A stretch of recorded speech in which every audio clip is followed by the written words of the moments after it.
Sarà Alessandro Preziosi a dare il via domani sera alle celebrazioni per i 400 anni del Teatro Goldoni, con lo spettacolo Goldoni e Goldoni, il gioco della memoria, scritto e diretto da Tommaso Mattei. E celebrare questo teatro per me vuol dire proprio questo,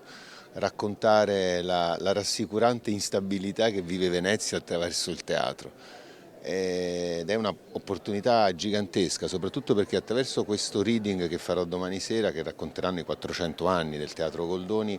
sarà un modo per riavvicinare la gente al teatro e anche il sottoscritto e soprattutto a nobilitare il mestiere dell'attore, a farlo così, a dargli un titolo nobiliare a parte per quello che ha dovuto penare prima che attraverso proprio il Teatro Goldoni si potesse, e la rivoluzione che Carlo Goldoni portò nel teatro, dare all'attore un ruolo che non fosse soltanto di cialtrone e saltimbanco, ma di una nobiltà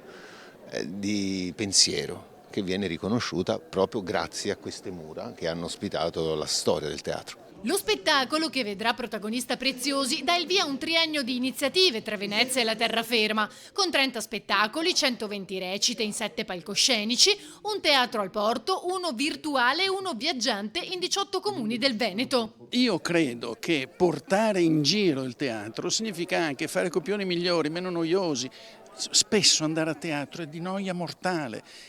Invece bisogna che tutti si abituino al fatto che bisogna ridere a teatro, bisogna riflettere a teatro, ma bisogna anche divertirsi a teatro. Il programma è stato realizzato in collaborazione col Comune, presente anche il sindaco Brugnaro alla presentazione odierna al teatro, e la Regione. Per noi è sicuramente una bella occasione anche per dare uno slancio, uno sguardo positivo rispetto al futuro, al mondo dello spettacolo, che naturalmente ha conosciuto anni difficili con il Covid. C'è stato questo trauma, questa interruzione di un rapporto con il pubblico, e un filo che va riallacciato e riannodato quanto prima, quindi anche per noi l'occasione per rilanciare i nostri teatri e lo spettacolo dal vivo.